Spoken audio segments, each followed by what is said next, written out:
বন্ধুগণ আমার, এই কথা পৃথিবীর কোন মোল্লা মুনশির নয়, স্বয়ং রব্বুল আলামিন তিনি কোরআন কারীমের ভিতরে বললেন, ওয়াইযা হুয়িতুম বিতাহিয়াতিন ফাহাইয়ু বিআহসানা মিনহা। আল্লাহ বলেন, ওকে পৃথিবীর আমার বন্ধুরা শোনো, যখনই একজন ব্যক্তি অপর একজন ব্যক্তিকে দেখার সঙ্গে সঙ্গে তার জন্য দোয়া করে, ফাহাইয়ু বিআহসানা মিনহা, আর ও দোয়া করলো, আল্লাহ বলেন ওই দোয়ার বিপরীতে তুমি তার জন্য উত্তম দোয়া ফেরত দিয়ে দাও। কি দোয়া? ওয়ালাইকুম আসসালাম ওয়া রাহমাতুল্লাহি ওয়া বারাকাতুহু। বলেন তো দেখি, এই মসজিদের সামনে যখন আজান হলে আমরা সামনে আসি, মসজিদের কাছে যাব, জুতো খুলবো, মানুষের সাথে দেখা হয়ে গেল, আমার চাচা, আমার কাকা, আমার ভাই, আমার বন্ধু, ইমাম সাহেব, দেখা হওয়ার সঙ্গে সঙ্গে অজান্তে একটি বাক্য মুখ থেকে চলে আসে, কথাটার নাম কি? মাশাআল্লাহ, জামালপুরের ভাইরা তো অনেক জ্ঞানী, মহাজ্ঞানী। আল্লাহ আরো জ্ঞান গরিমা দান করুন, সকলে বলি আমিন। তাহলে একজন আরেকজনের সাথে সাক্ষাৎ হয়, মসজিদে শুধু নয়, ঘরের ভিতরে হয়, বাজারের ভিতরে হয়, দোকানে হয়, চায়ের দোকানে হয়, কিন্তু সেখানে বসে আমাদের সালামটা উচ্চারণ হয় না, হয় আল্লাহর ঘরের সামনে। কেন? আল্লাহর ঘর যেখানে আছে সেখানে গেলেই দিলটা নরম হয়ে যায়, আল্লাহর কথা স্মরণ হয়ে যায়, যার কারণে মুখের অজান্তে চলে আসে মুখ থেকে আসসালামু আলাইকুম ওয়া রাহমাতুল্লাহ, ঠিক কি না? আর রসুলের ভাষ্য অনুযায়ী, কোরআনের তথ্য অনুযায়ী মুফাসসির তারা বলেন, মুফাসসিরগণ বলেন যে দেখো, এই যে তুমি সালাম দিলা তোমার কাকাকে, তোমার আঙ্কেলকে, তোমার বাবাকে সালাম দেওয়া মানে, যখন থেকে তুমি তোমার বাবাকে সালাম দিলা তখন থেকে নিয়ে মৃত্যুর আগ পর্যন্ত তার জন্য দোয়া অবিরাম চলতে থাকে। সুবহানাল্লাহ বলে। বন্ধুগণ আমার, এই কথা পৃথিবীর কোন মোল্লা মুনশির নয়, স্বয়ং রব্বুল আলামিন তিনি কোরআন কারীমের ভিতরে বললেন, ওয়াইযা হুয়িতুম বিতাহিয়াতিন ফাহাইয়ু বিআহসানা মিনহা। আল্লাহ বলেন, ওকে পৃথিবীর আমার বন্ধুরা শোনো, যখনই একজন ব্যক্তি অপর একজন ব্যক্তিকে দেখার সঙ্গে সঙ্গে তার জন্য দোয়া করে, ফাহাইয়ু বিআহসানা মিনহা, আর ও দোয়া করলো, আল্লাহ বলেন ওই দোয়ার বিপরীতে তুমি তার জন্য উত্তম দোয়া ফেরত দিয়ে দাও। কি দোয়া? ওয়ালাইকুম আসসালাম ওয়া রাহমাতুল্লাহি ওয়া বারাকাতুহু। একজন আপনাকে বলল আসসালামু আলাইকুম কাকা, কেমন আছেন? সঙ্গে সঙ্গে এই আয়াতের ব্যাখ্যা বলে, তুমি বলবে ওয়ালাইকুম আসসালাম ওয়া রাহমাতুল্লাহি ওয়া বারাকাতুহু। সে বলছে শুধু আসসালামু আলাইকুম, তুমি না, এতটুকু না, ফাহাইয়ু বিআহসানা মিনহা, বরঞ্চ তুমি তার চেয়ে ভালোভাবে তার জবাবটা দিয়ে দাও। সুবহানাল্লাহ বলবেন না? কার কথা? পৃথিবীর কোনো মোল্লা মুনশির কথা নয়, আমার কোনো কথা নয়, স্বয়ং রব্বুল আলামিন তিনি ঘোষণা করলেন তার চেয়ে উত্তম দোয়া ফেরত দিয়ে দাও। কিন্তু পৃথিবীতে আমরা এমনও আছি, সালাম দিল ভাতিজা আর চাচা, শুধু সালামের জবাবটা তো নয়, বরঞ্চ মাথা নোয়াই দেয়, একটু মুস্কি হাসি দেয়, মানে আমি সালাম দিয়েছি, সালামের উত্তর নিয়েছি, খুশি আছি।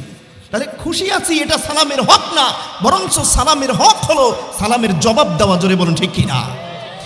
আল্লাহ বলেন আউরুদ্দুহা, আর যদি তুমি সালামের জবাব ওইভাবে পরিপূর্ণভাবে যদি না দিতে পারো, তোমার চাচা, তোমার ভাতিজা, তোমার স্বামী, তোমার স্ত্রী তোমাকে সালাম দিল, তুমি তার জবাবে সে যেভাবে বলল আউরুদ্দুহা, যে সে বলল আসসালামু আলাইকুম, তুমি তার জবাবে বলবে শুধু আলাইকুম আসসালাম।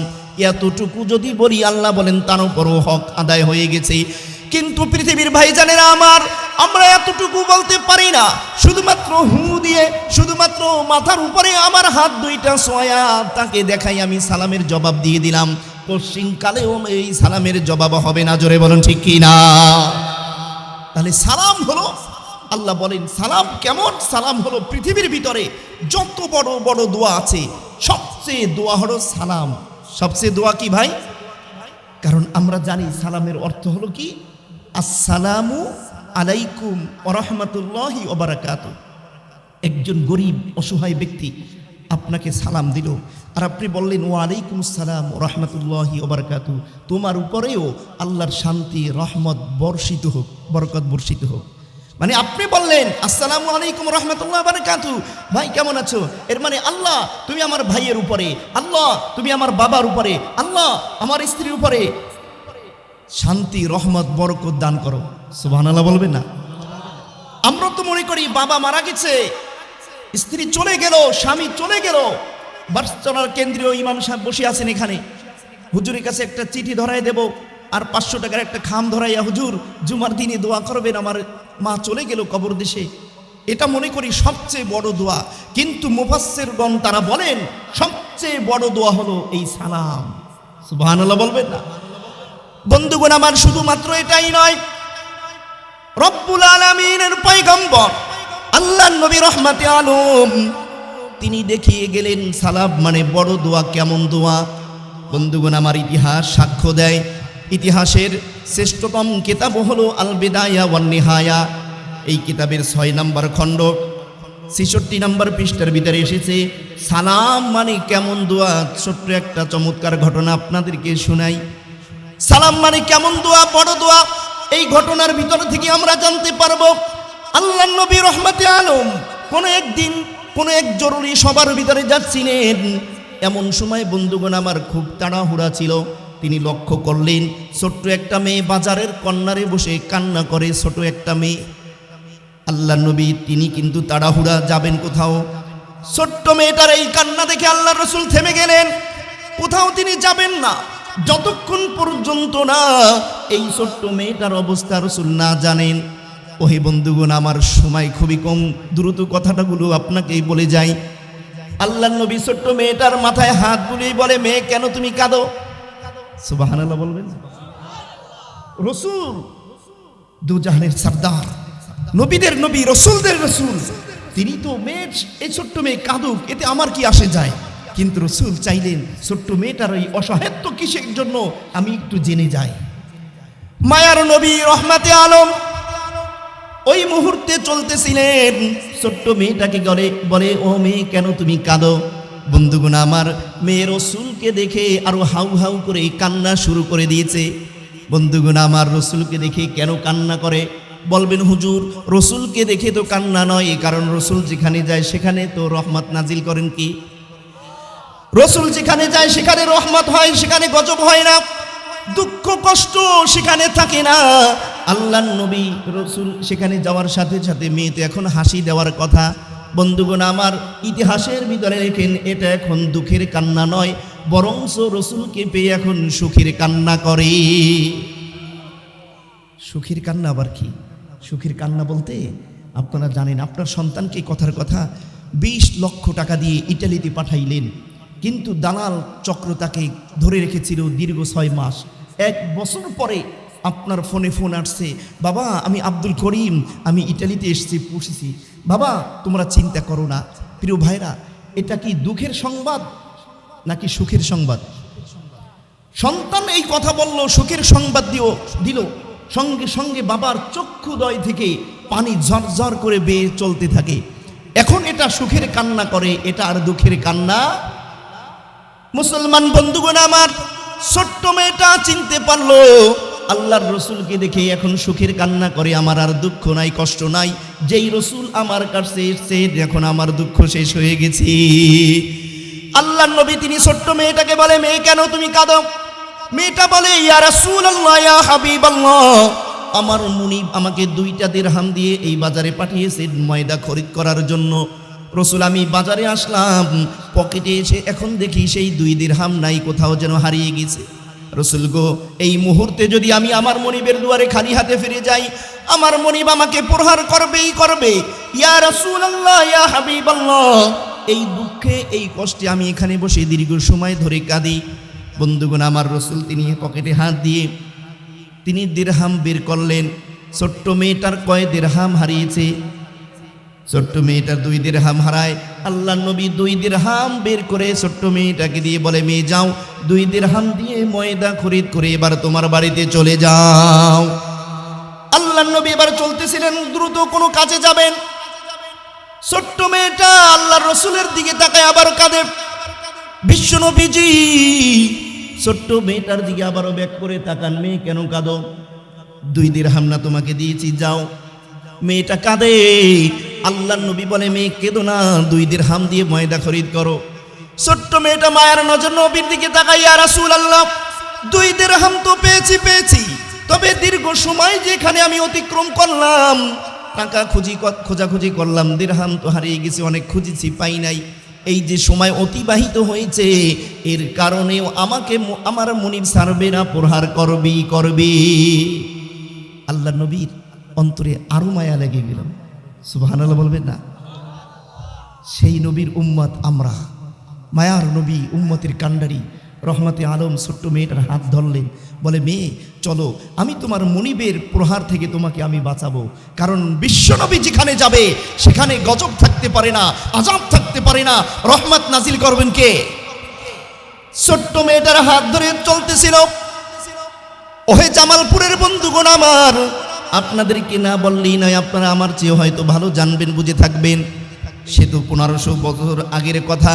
ওই সময় মরু অঞ্চল, কখনো উঁচু, কখনো নিচু, কখনো কঙ্কর, কখনো পাথর, এই রাস্তা অতিক্রম করে বন্ধুগণ আমার দীর্ঘ সময় ছোট্ট মেয়েটাকে নিয়ে আল্লাহ নবী চলতেছিলেন। দীর্ঘ সময় পরে রসুলকে বলে, ছোট্ট মেয়েটা বলে, ইয়া রাসূলুল্লাহ ওই যে আমার মুনিবের ঘর। আল্লাহ নবী ঘরের সামনে গেলেন, গেটের সামনে গেলেন। গেটের সামনে গিয়ে আল্লাহ নবী একটা বাক্য উচ্চারণ করলেন, আসসালামু আলাইকুম ওয়া রাহমাতুল্লাহ। কি বললেন? কুম ওয়া রাহমাতুল্লাহ। আমরা ইতিপূর্বে শুনেছি সালাম মানে সবচেয়ে বড় দোয়া, সবচেয়ে বড়। ছোট্ট মেয়েটার মুনিবকে লক্ষ্য করে আল্লাহ নবী তিনি সালাম দিলেন, আসসালামু আলাইকুম। ঘরের থেকে কোনো জবাব আসে না। বিশ্বনবী রহমতে আলম আবারও তিনি সালাম দিলেন। বন্ধুগণ আমার, একবার দিলেন, 2 বার দিলেন, কোনো জবাব আসে না। বিশ্বনবীজি আবারও সালাম দিলেন। তাহলে বলুন তো দেখি, রসুল কয়বার সালাম দিলেন? ঘর থেকে কোনো জবাব আসে না। আল্লাহ নবী ছোট্ট মেয়েটাকে নিয়ে এবার ব্যাক করলেন যে এইখানে তোমার মুনিব মনে হয় নাই। ছোট্ট মেয়েটাকে বলে, মেয়ে চলো আমার সাথে, আমার কাজ সেরে আবার তোমাকে নিয়ে আসবো। আল্লাহ নবী যখনই ব্যাক করতেছিলেন, মেয়ের মুনিব ঘর থেকে বের হয়ে ছোট্ট মেয়েটার কাছে আল্লাহ নবীর সামনে গিয়ে হাত দুইটাই ভাবে দিয়ে বলে, ওয়া আলাইকুমুস সালাম ওয়া রাহমাতুল্লাহি ওয়া বারাকাতুহু ইয়া রাসূলুল্লাহ। জোরে বলেন সুবহানাল্লাহ। আল্লাহ নবী বলেন, তুমি কে? বলে, ইয়া রাসূলুল্লাহ মেয়ের মুনিব। বলে, আমি তোমাকে একবার নয়, 2 বার নয়, 3 বার পর্যন্ত আমি সালাম দিয়েছিলাম। কয়বার? জোরে বলুন, কয়বার? জবাব কি দিয়েছিল? রসুল বলেন, মেয়ের মুনিব তোমাকে আমি 2 বার নয় 3 বার পর্যন্ত সালাম দিলাম, সালামের জবাব দিলা না, এর কারণটা আমাকে বলো। বিশ্বনবী রহমতে আলম এই কথা বলার কারণে, এই কথা বলার সাথে সাথে মেয়ের মুনিব বলে, ইয়া রাসূলুল্লাহ, ইয়া হাবিবাল্লাহ, আপনি দীর্ঘদিন আগে শিক্ষা দিয়েছিলেন সালাম মানে হলো দোয়া। সালাম মানে কি? জোরে বলুন, সালাম মানে? ইয়া রাসূলুল্লাহ, আমি জানি এই পৃথিবীর জমিনে যত মানুষ আল্লাহর দুয়ারে দোয়া করে, সকলের দোয়া কবুল হতে পারে, নাও হতে পারে, কিন্তু রাসূল গো, আপনি পৃথিবীর ভিতর থেকে যখন আল্লাহর কাছে কোনো দোয়া করেন, সঙ্গে সঙ্গে সেই দোয়া কবুল করেন কি? রাসূল আপনি শিক্ষা দিয়েছিলেন সালাম মানে দোয়া, আমার জন্য আপনি দোয়া করেছিলেন। রাসূল আমি চেয়েছিলাম বারবার যেন সালাম দিয়ে আমার জন্য দোয়া করতে থাকেন। জোরে বলুন সুবহানাল্লাহ। ইয়া রাসূলুল্লাহ, প্রথমবার যদি আমি সালামের জবাব দিয়ে দিতাম, তাহলে দ্বিতীয়বার আমার জন্য দোয়া করতেন না। রাসূল যদি দ্বিতীয়বার দিতাম, তৃতীয়বার সালাম দিতেন না, মানে দোয়া করতেন না। রাসূল এই জন্য আমি সালামের জবাব দেই নাই। জোরে বলুন সুবহানাল্লাহ। এজন্য আল্লাহ পাক রব্বুল আলামিন কুরআন কারীমের ভিতরে বললেন, ওয়া ইযা হুয়িতুম বিতাহিয়াতিন ফাহাইয়ু বিআহসানা মিনহা আও রুদ্দুহা। যখন তোমাদেরকে কেহ দোয়া করে তার চেয়ে উত্তম দোয়া তাকে ফেরত দাও। যদি সেভাবেও নাও পারো, তাহলে সে যেইভাবে বলেছে, দোয়া করেছে আসসালামু আলাইকুম আও রুদ্দুহা, তাহলে ততটুকুই তোমরা তাকে ফেরত দিয়ে দাও। জোরে বলেন সুবহানাল্লাহ। সালাম মানে হলো সবচেয়ে বড় দোয়া। সালাম মানে কি? দোয়া, বড় দোয়া। আমরা সেটা করতে রাজি না। লজ্জা পাই আমরা। বাবা চলে যাওয়ার পরে তখন মনে আসে, তখন বুঝে আসে, হায় রে বাবা যে কত সম্পদ ছিল। আমার স্ত্রী চলে যাওয়ার পরে, আমার স্বামী চলে যাওয়ার পরে তখন বোঝা যায় যে আমার স্বামী কত সম্পদ, কত বড় সম্পদ ছিল। হায় রে স্বামীর সাথে একটু ভালো ব্যবহার করতাম, হায় রে স্ত্রীর সাথে যদি একটু সালাম কালামের সাথে একটু কথা বলতে পারতাম। আফসোস তখন লাগবে, তবে আফসোস করলেও কোনো ফায়দা হবে। তাহলে আগে জীবিত থাকা অবস্থায় বাবার জন্য, মায়ের জন্য, সন্তানের জন্য, স্ত্রীর জন্য দোয়া করতে পারবো তো? তাহলে সেই দোয়াটা হলো সালাম। সেই দোয়াটার নাম কি? আমি বাসায় যাব, বাসায় আছে আমার মা, সঙ্গে সঙ্গে সালাম। বাবা সালাম, আমার সন্তান, অবুঝ সন্তান, ওকে দিব সালাম। এমনকি আমার স্ত্রী আছে ঘরের ভিতরে, তাকেও দিব সালাম। আমি চাই আমার মায়ের জন্য, বাবার জন্য, স্ত্রীর জন্য দোয়া করতে, তাহলে সালাম দিতে হবে, দোয়া নাজিল হয়ে যাবে। জোরে বলুন ঠিক কি না? বলে হুজুর এটা তো লজ্জার বিষয়। বাবা আবার সন্তানকে, সন্তান বাবাকে, স্বামী স্ত্রী, স্ত্রীকে স্বামীকে এভাবে সালাম দিতে পারে? আমি কোনো এক জায়গায় সম্ভবত আমার মসজিদে জুমার বয়ানে বলছিলাম সালাম বিষয়, যে স্ত্রীকে সালাম দিবে। তো স্বামী আসরের সময় এসে বন্ধু মানুষ বলতেছেন, হুজুর আপনি সালাম দিতে বলছেন ভালো কথা, বাসায় গিয়ে স্ত্রীকে সালাম দিলাম, দরজায় নক করলাম, আমার স্ত্রী চলে আসলো। দরজা খোলার সঙ্গে সঙ্গে আমি বলেছিলাম আসসালামু আলাইকুম। হুজুর আমার স্ত্রী সালামের জবাব না দিয়ে তিনি হাসতেছিলেন আর বলতেছিলেন, আজকে কি তুমি হুজুর হয়ে গেলা নাকি? মানে আজকে তুমি হুজুর হয়ে গেছো। এর মানে আমার ঘরওয়ালারা, আমার পরিবার পরিজন তারা জানে সালাম হলো হুজুরদের ভাষা। কিন্তু সালাম হুজুরদের ভাষা নয়। এই সালাম কালাম কার ভাষা? জোরে বলুন কার? বন্ধুগণ আমার, কেমন কথা রব্বুল আলামিন কুরআন কারীমের ভিতরে তাই সমর্থন জানিয়ে দিলেন। যখন জান্নাতের ভিতরে আপনার স্ত্রী, আপনার সহধর্মিনী নিয়ে বসা থাকবেন, হুম ওয়া আজওয়াজুহুম ফি যিলালিন আলাল আরাইকি মুত্তাকিউন লাহুম ফিহা ফাকিহাতুন ওয়া লাহুম মা ইয়াদউন সালামুন কাওলাম মির রাব্বির রহিম। ওই মুহূর্তে, ওই আনন্দময় মুহূর্তে রব্বুল আলামিন তিনি জানাবেন সালামুন আলাইকুম কাওলাম মির রাব্বির রহিম, পরম করুণাময় রবের পক্ষ থেকে তোমাদের প্রতি সালাম। সুবহানাল্লাহ বলবেন না? তাহলে সালামটা কার ভাষা? জোরে বলুন কার? আল্লাহ। সেই সালাম দিতে পারি না, বলে এগুলো তো লজ্জার বিষয়। তো রাসূল গিয়েছিলেন গেটের সামনে, বলেন তো দেখি রসুল ইচ্ছে করলে গেটটা খুলে রসুল কি প্রবেশ করতে পারতেন না? সেই ক্ষমতা কি রসুলের ছিল না? আরে কথার কথা, এখন তো আর রসুল আসবে না। যদি থাকতো আর আপনি আব্দুল করিম, আব্দুল সবুর, আপনার বাসার সামনে যদি রসুল আসতো, আপনার কেমনটা লাগতো? অনুমতি ছাড়া তো রসুল ঢোকার, প্রবেশের অনুমতি ছিল, রসুল ঢুকতে পারতো, কিন্তু রসুল ঢুকেন নাই কেন? রসুল তামাম মুসলিম উম্মাকে শিক্ষা দিয়ে গেছেন যে অন্য একজন মানুষের ঘরে ঢুকবা, অন্য মানুষের দোকানে যাবা, অন্য মানুষের অফিসের ভিতরে ঢুকবা, তুমি আগে সর্বপ্রথম তোমার পরিচয় দাও, আগে সর্বপ্রথম তুমি অনুমতি নাও। এজন্য রসুল ঢুকেন নাই। কেমন কথা বন্ধুগণ আমার, সূরাতুন নূর 27 নম্বর আয়াতের ভিতরে আল্লাহ পাক জানিয়ে দিলেন, ইয়া আইয়ুহাল্লাযীনা আমানু লা তাদখুলু বুয়ুতান গায়রা বুয়ুতিকুম হাত্তা তাস্তানিসু ওয়া তুসাল্লিমু আলা আহলিহা। আল্লাহ পাক রব্বুল আলামিন বলেন, ওহে আমার পৃথিবীর বন্ধুরা শোনো, যখন একজন আরেকজনের ঘরের ভিতরে যাবা, দোকানের ভিতরে যাবা, তার রুমের ভিতরে যাবা, তুমি তোমার ঘরের ভিতরে যাও না কেন, তখন অনুমতি ছাড়া যাবা না। আর অনুমতি কিভাবে নেবে?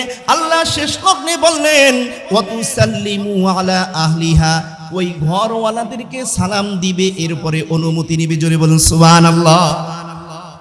আগে সালাম, এরপরে কালাম। আগে সালাম, এরপরে কালাম। আল্লাহ রাসূলের সাহাবী বাইহাকী শরীফের ভিতরে আসছে, আন জাবিরিন রাদিয়াল্লাহু তাআলা আনহু قال قال রাসূলুল্লাহ সাল্লাল্লাহু আলাইহি ওয়াসাল্লাম আসসালামু ক্বাবলাল কালাম, মানে কথা বলার পূর্বেই কি ভাই সালাম। নাকি আমরা এর বিরোধিতা করি? দোকানে যাই বা কেউর সাথে দেখা হলো, ভাইজান কেমন আছেন, ভাবি কেমন আছেন, আসসালামু আলাইকুম, এরকম বলি, মাঝে মাঝে বলি। এই যে বললাম যে একজন আসছি, ভাষণ দিব, কথা বলবো, সবার পরিচয় দিয়ে এরপরে বলতেছি আমার পক্ষ থেকে সালাম। রসুল বলেন এটা আমার সুন্নতের পরিপন্থী হয়ে গেল। আগে তুমি স্টেজে উঠিয়ে সালাম দাও, আগে দেখা হয় যেমন ভাবে সালাম দিয়ে থাকো, ঠিক যেখানে কথা বলো সর্বপ্রথম কি, তাহলে সালাম কালামের সাথে চলা, শুধু চলা নয়, রসুল বলেন সালাম দিলা যদি ওর হাতটা একটু টেনে মুসাফা করো, দুইজনের গুনাহ খাতা মাফ করবেন কে? সহিহ আত-তারগীব ওয়াত তারহিব এই কিতাব 2720 নম্বর হাদিসের ভিতরে আসছে, বন্ধুগণ আমার রসুল বলেন ক্বালা রাসূলুল্লাহি সাল্লাল্লাহু আলাইহি ওয়াসাল্লাম ইন্নাল মুমিনা ইযা লাকিয়াল মুমিন ফাসাল্লামা আলাইহি ওয়া আখাযা বিয়াদিহি ফাসাফাহাহু তানাসারাত খাতায়াহুমা কামা ইয়াতানাসারু ওয়ারাকুশ শাজারি। আল্লাহর নবী বলেন, ওগো আমার সাহাবীরা শোনো, তোমরা কি কখনো শুকনা গাছ দেখেছো কিনা?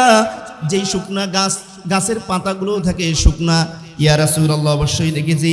বলো, আল্লাহর নবী বলেন আমার কোন উম্মত যদি একজন অপর একজনকে দেখে ভালোবাসার নজরে মায়ার নজরে সালাম দিয়ে যদি হাতটা এভাবে টেনে নেয়, ফাসাল্লামা আলাইহি ওয়া আখাযা বিয়াদিহি ফাসাফাহাহু, মুসাফা করে। কি করে ভাই? আমরা তো এখন বলি যত ঝাঁকি তত হ্যান্ডশাপ, যত ঝাঁকি তত নাকি। রসুল বলেন না, ফাসাফাহাহু, যে সে তার হাতটাকে টেনে নিয়ে একটু মুসাফা করে নিল। হাতটা আপনি দিলেন, আমি দুই হাত দিয়ে, আমি দিলাম, আপনি দুই হাত দিয়ে এভাবে দিলেন, একটা বিনয়ত্ব প্রকাশ হয় এবং সওয়াবু হয়। শুধু তাই নয়, রসুল বলেন কামা ইয়াতানাসারু ওয়ারাকুশ শাজারি, ওই দুই ব্যক্তির গুনাহ খাতা শুকনা গাছের পাতার মতন আল্লাহ ছড়িয়ে দেন। জোরে বলুন সুবহানাল্লাহ। হাজি নাই, সালাম কালাম মরেই নাই। আজকে দোয়া চাওয়ার কথা বললেই অনেক স্ত্রীরা, অনেক স্বামীরা, অনেক যুবক ভাইরা বলে হুজুর একটু দোয়া করেন, বাবার জন্য একটু দোয়া করেন। আরে তুমি তোমার বাবার জন্য দোয়া করো, আমি একজন মুন্সি, মোল্লা মুন্সি, আমাকে ভাড়া করিয়ে যেইভাবে দোয়া করলে আন্তরিকভাবে ওইভাবে হবে না, তুমি যেইভাবে করবা তোমার বাবার জন্য, ঠিক কিনা? ঠিক বন্ধুগণ আমার, তাহলে দোয়া হলো সবচেয়ে, তুমি তোমার বাবাকে সালাম দিবা, মাকে সালাম দিবা, ছোট্ট ছোট্ট বাবুদেরকে সালাম শিক্ষা দিবা, এটাই হলো সবচেয়ে বড় দোয়া। আর যখন এখানে আসলাম মসজিদের সামনে, সালাম কালাম তো শিক্ষা দেই না। আরে কেউ যদি সালাম একজনকে না দেয়, বলেন কি তার গুনাহ হবে? এরপরে সন্তানকে আদব শিক্ষা দেওয়ার জন্য, সালাম কালামের সাথে তাদেরকে চলার জন্য, মুরব্বীদেরকে আদব, মুরব্বীদেরকে সম্মান করার জন্য, বাবা যখন মুরব্বীদেরকে দেখবে, বন্ধু বান্ধবকে দেখবে, তখন একটু সালাম দিও। আমরা অভিযোগ করি হুজুর মাদ্রাসার ছাত্ররা সালাম দেয় না, টাকা পয়সা অর্থ করি সব দেই, ওরা আমাকে সালাম দেয় না কেন আমাদেরকে? প্রিয় ভাইরা, আমি বলবো ওই ছোট্ট বাবুদেরকে সালাম তো আগে আপনার শিক্ষা দিতে হবে, ঠিক কিনা? আপনি শিক্ষা আগে দেন, ওরা এমনিই দিবে। এজন্য রাসূল বলেন আগে আগে সালাম দাও, জান্নাত তোমার জন্য রেডি।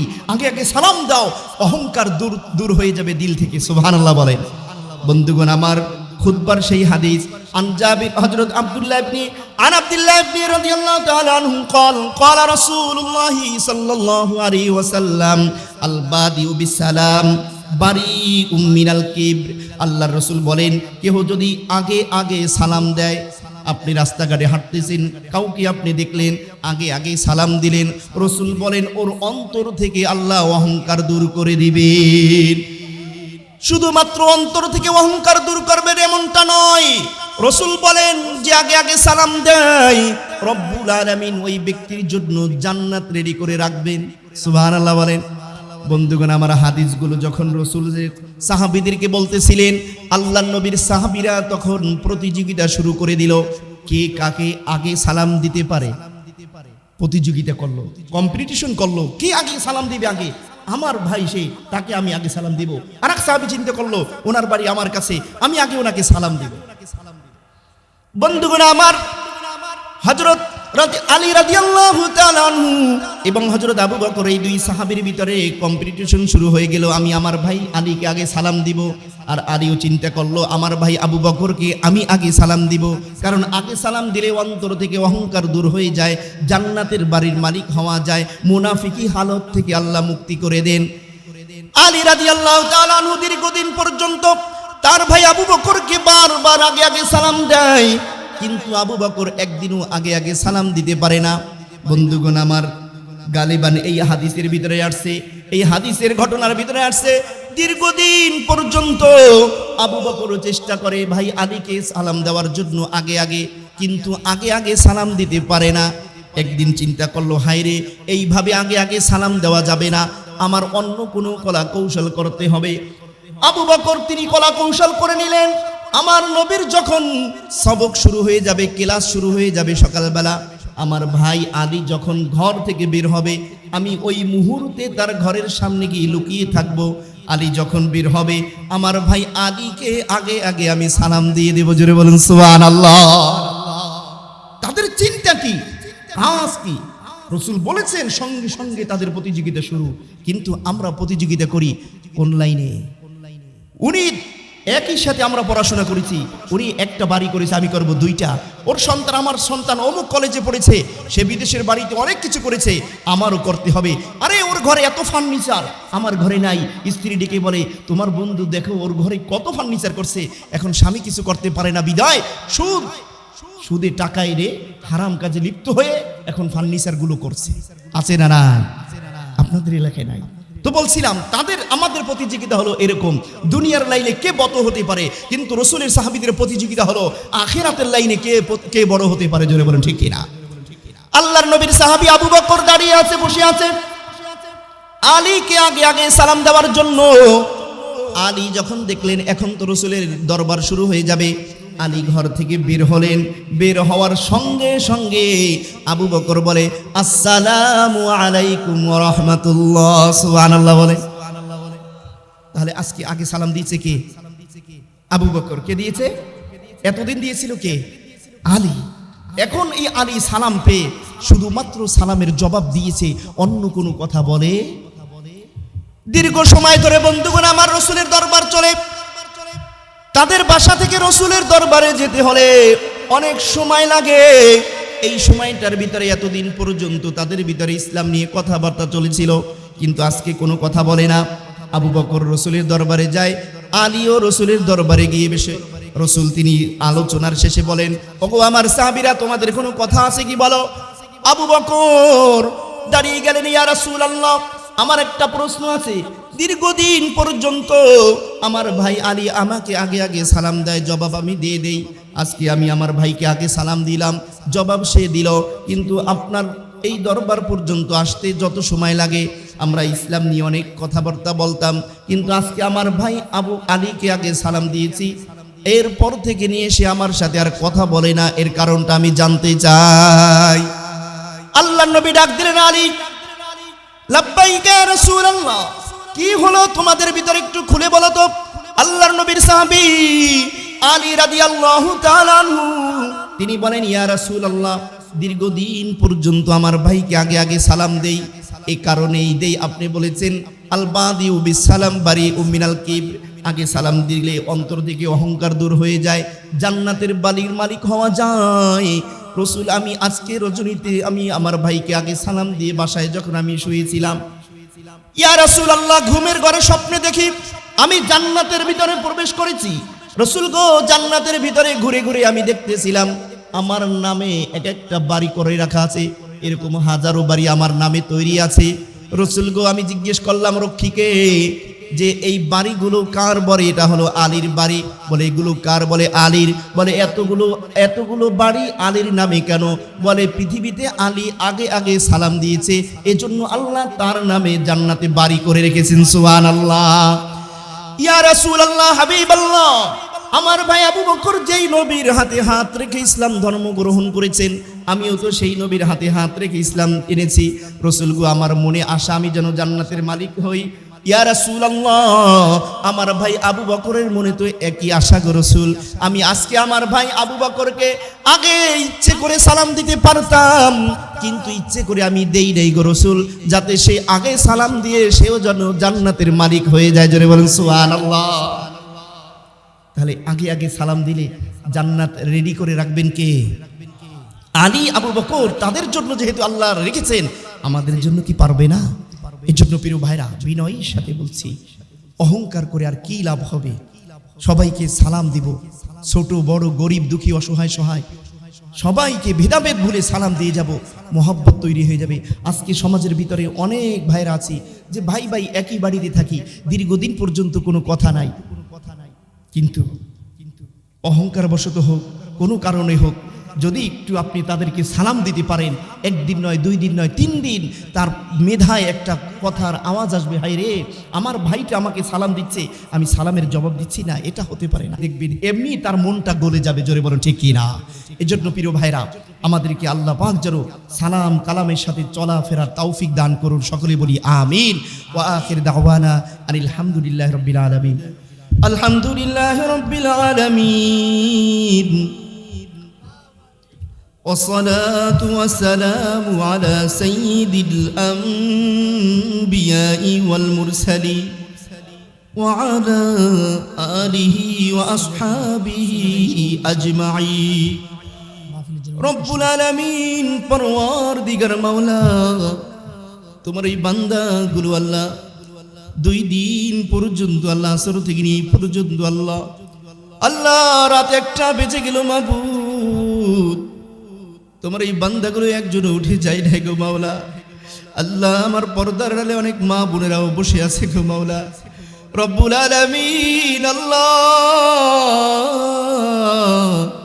আমাদের এই বলা শোনার ভিতরে যদি কোনো প্রকার ত্রুটি হয়ে থাকে মাওলা, তুমি তোমার গফফার নামের উসিলে আল্লাহ আমাদেরকে ক্ষমা করে দাও রব্বুল আলামিন। আল্লাহ এতে যদি কোনো সওয়াব দিয়ে থাকো মালিক, লক্ষ কোটি গুণে বৃদ্ধি করে আল্লাহ মদিনার ওই সবুজ গম্বুজের নিচে তুমি পৌঁছায়া দাও মালিক রে। বাবা আদম থেকে নিয়ে পর্যন্ত আল্লাহ যত মুসলমান নরনারী আল্লাহ তোমার ডাকে সাড়া দিয়ে অন্ধকার মাটির বিছানায় চাপা পড়ে আছে মালিক, আল্লাহ তাদের কবরের ভিতরে তুমি এর সওয়াব পৌঁছায়া দাও ও মালিক।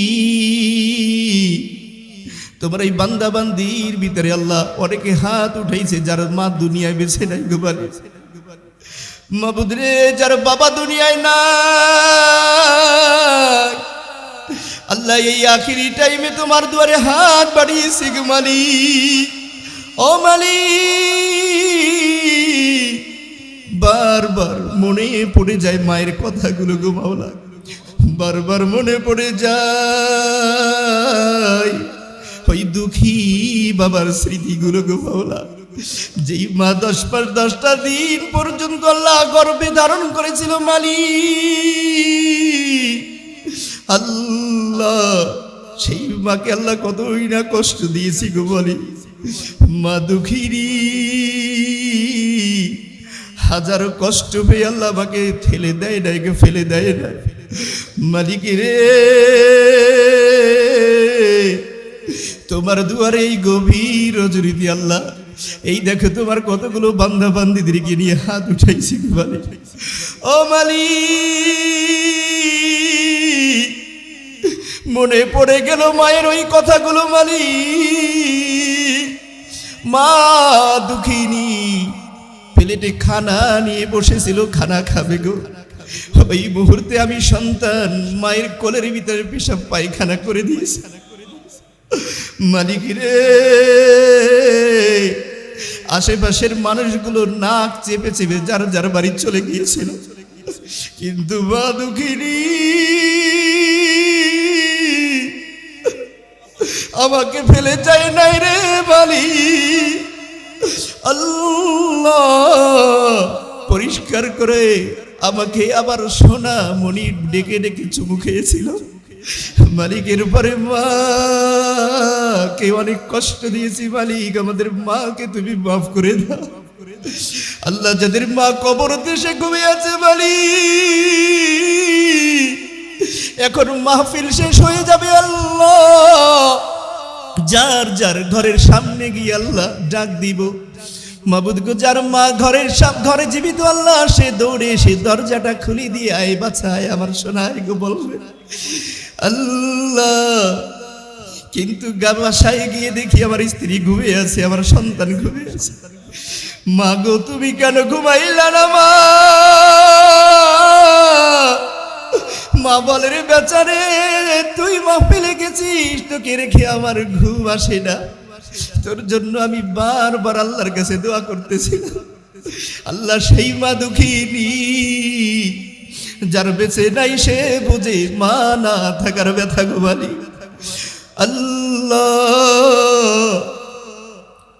যখনই মা শুনতো আমার সন্তানটা ঢাকা থেকে বাড়িতে আসবে, মা 2 দিন আগ থেকে নিয়ে প্রস্তুতি গ্রহণ করে।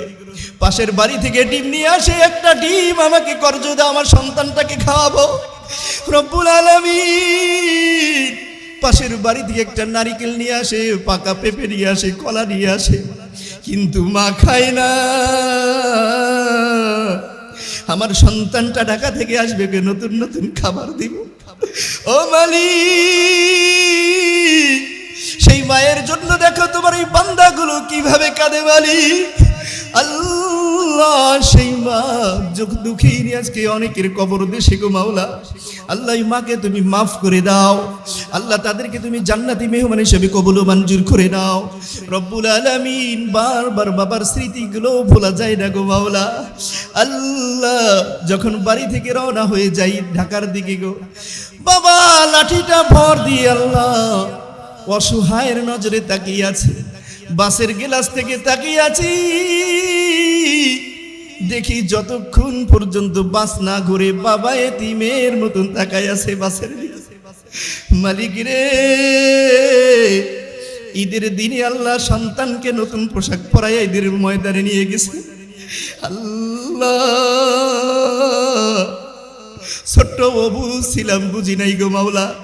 সবার গায়ে নতুন পোশাক, বাবার পোশাকটা ছেঁড়া দেখে আর মানাইতে পারি না। আল্লাহ, ডাক দিয়ে বলেছিলাম, বাবা সবাই তো দেখি নতুন পোশাক পরছে, আমাকেও নতুন পোশাক দিলা, তোমারটা কই? বাবা চক্ষুটা বুঝে আবার কপালে চুমু খেয়ে বলে, বাবা সময় পাই নাই। মালিক রে, বড় হয়ে বুঝলাম সময় ছিল কিন্তু টাকা ছিল না। মালিক, আজকে সেই বাবা ওই অন্ধকার সাথী হয়ে গেল। আল্লাহ, তুমি আমাদের মা বাবাকে ক্ষমা করে দাও। আল্লাহ, তাদের জাহান্নামে না করে তুমি জ্বালাইও না। আল্লাহ, জান্নাতের মেহমান বানাইয়া দাও। আল্লাহ, পর্দার আমার অনেক মা বোন বড় আশা নিয়ে আল্লাহ হাত উঠাইছি। আল্লাহ, তাদের পরিবার পরিজনের মধ্যে শান্তি দিয়ে দাও। আল্লাহ, স্বামী স্ত্রী মিল মহাব্বতে থাকার তৌফিক দান করে দাও। আল্লাহ, যাদের ছেলে সন্তান পড়াশোনা করে লেখাপড়ায় মনোযোগী হওয়ার তৌফিক দান করে দাও। আল্লাহ, তোর এলাকায় যত মুরব্বিয়ানি গ্রাম অন্ধকার ঘরে ঘুমিয়ে আছে মাফ করে দাও। আল্লাহ, যত মুরব্বীরা জীবিত আছেন নেক হায়াত দান করে দাও রব্বুল আলামিন। বিশেষ করে আল্লাহ, এই মাহফিলের এই মসজিদের সম্মানিত সভাপতি কশিয়ার সেক্রেটারি, আল্লাহ অনেক কষ্ট করেছে, আল্লাহ তাদেরকে কবুল ও মঞ্জুর করে নাও। আল্লাহ, আমাদের মসজিদের সম্মানিত ইমাম সাহেব, আল্লাহ খতিব সাহেব, মুয়াজ্জিন সাহেব, আল্লাহ তারাও দিন নাসারি মেহনত করেছে। আল্লাহ, আল্লাহ তাদের মেহনতকে কবুল ও মঞ্জুর করে নাও রব্বুল আলামিন। জানি না কোন সময় আজরাইল চলে আসে গো বাবা। আল্লাহ, ওযু অবস্থায় যেন চলে আসে। আল্লাহ, যেই সময় আল্লাহ যেন সেজদা দিতে পারি ওই সময় যেন আসে গো বালি। আল্লাহ, ঈমানের সাথে আল্লাহ শেষ নিঃশ্বাস ত্যাগ করার তৌফিক দান করে দাও। আল্লাহুম্মা গফির লানা ওয়ারহামনা ওয়া আলহিকনা বিররফিকিল আলা।